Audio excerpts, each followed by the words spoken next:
made a wrong turn on a wide-body passenger jet, led the pilot straight into a volcano. Stay tuned to find out the shocking truth to this true story. The year was 2015, May 2015. The flight was scheduled to depart from Malabo, Equatorial Guinea, to Douala, Cameroon. There were very few passengers on board, only 23 of them. The crew members involved consists of 11 cabin crews and 3 pilots. The aircraft that they were using was the state-of-the-art Boeing 777. The 777 is an American long-range wide-body airliner developed and manufactured by Boeing Commercial Airplanes. It is the world's largest twin-jet. The 777 was designed to bridge the gap between Boeing's other wide-body airplanes, the twin-engined 767 and quad-engined 747, and to replace older DC-10s and L1011 trijets. Developed in consultation with 8 major airlines, with a first meeting in January 1990, the program was launched in October, with an order from United Airlines. The prototype was rolled out in April 1994, and first flew in June. The 777 entered service with the launch customer, United Airlines, in June 1995. Longer-range variants were launched in 2000, and were first delivered in 2004. It is the first Boeing aircraft with fly-by-wire controls. It initially competed with the Airbus A340 and the McDonnell Douglas MD-11, both now out of production, and as of 2021 competes with the Airbus A350 and A330-900. The captain had about 18,000 flight hours with 6,000 hours on the Boeing 777. The first officer was the pilot flying that day, with 5,000 flight hours and 3,300 hours on type. There is a third pilot, which is the relief pilot. He has about 15,100 flight hours and 450 hours on type. He was seated in the cockpit with another cabin crew on the observer seat. Before we continue with the story, we need to know some important facts about Mount Cameroon. Mount Cameroon is an active volcano in the southwest region of Cameroon next to the city of Buea. It is also situated near the Gulf of Guinea. Mount Cameroon is also known as Cameroon Mountain or Fako. It is the highest point in sub-Saharan Western and Central Africa. As of today, it is the 4th most prominent peak in Africa, and the 31st most prominent in the world. The mountain is part of the area of volcanic activity known as the Cameroon Volcanic Line, which also includes Lake Nyos. Lake Nyos was also the site of a disaster in 1986. The most recent volcanic eruption occurred on the 3rd of February, 2012. The flight from Malabo to Douala takes about 40 minutes. And the cruise altitude is 9,000 feet. Because it is a short flight, the departure and arrival briefing was done in the cockpit before takeoff. In Malabo the weather conditions were superb. However, at their destination, it was raining with some low clouds as well as some cumulonimbus clouds. These clouds are quite dangerous to fly into. During the briefing, the pilots mentioned about terrain proximity on the right-hand side of the takeoff path. They also pointed out the high workload they will have with ATC. This is because there is no radar contact. The weather conditions in Douala was also considered acceptable. The aircraft then left the gate at 19:53 local time. At 20:03 local time, the pilots took off from runway 22 and turned right on a heading of 030. The autopilot was switched on thereafter. After the turn, the pilots noticed some storm cells on the radar. The pilots could make out the shape and see lightning.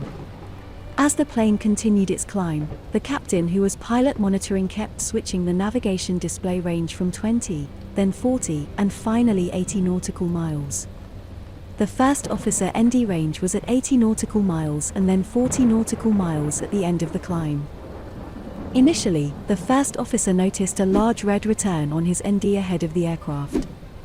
He then observed another oblong red return on their right which seemed to be moving forward with the aircraft. As he did not understand what was causing the second return, he sets his radar to terrain mode to clarify the situation.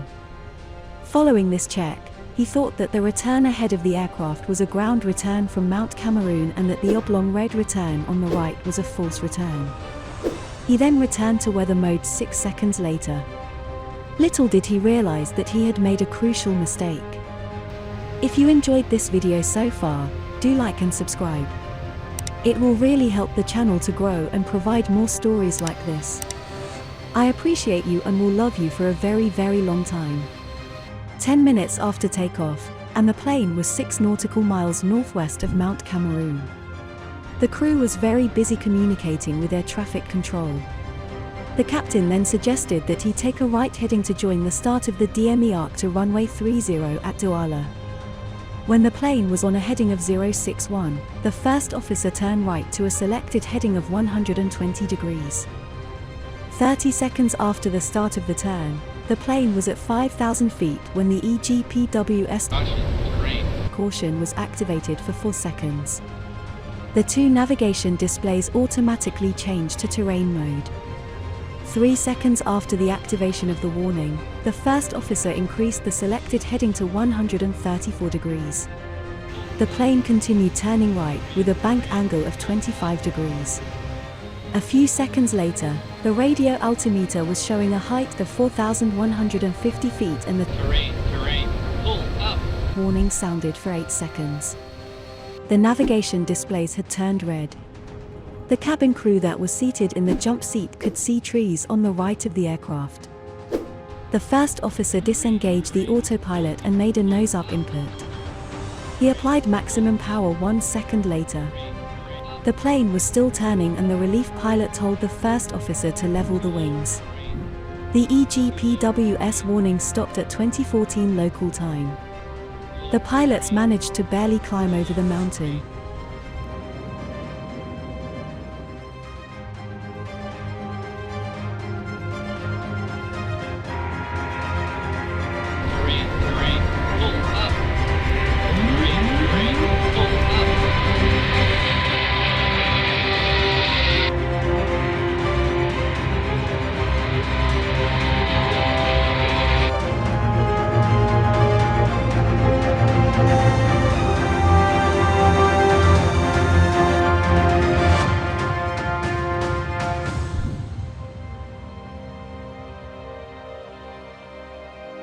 The summit of Mount Cameroon, which is an active volcano, is at an altitude of 13,200 feet. Approaching 11,000 feet, the captain told the first officer to stop climbing. But the first officer kept on climbing. Passing 12,000 feet, the radio altimeter showed a height of 2,100 feet, corresponding to an altitude of 11,500 feet. 1 minute later, the plane reached 13,000 feet and resumed its navigation for ILS DME arc runway 30 at Douala. They landed without incident. 10. Once they landed, the pilots discussed with Air France Operations Control Center and continued its journey to Paris with the same crew. During the investigation, they found out that the charts did not include the correct representation of the terrain. The terrain altitudes were also not displayed on the ND. This could have resulted in the pilots not being aware of the altitude of the surrounding terrain. The 2 navigation display was also in weather radar mode. The crew interpreted the returns that they were seeing were false. In fact, what they were seeing was Mount Cameroon. The investigators also concluded that the operator did not carry out en route risk assessment. This incident could be prevented if the crew was made aware of the risks. Even though the procedure to clear the terrain was carried out immediately, the procedure does not guarantee terrain clearance. Therefore, the wings should be level in order to obtain the steepest climb gradient. A turn should only be made if the crew could see the obstacle ahead of them. Lucky for them, the relief pilot reminded the first officer to keep wings level. 200. We would like to know, what do you think about this incident? Do comment below and thank you for watching.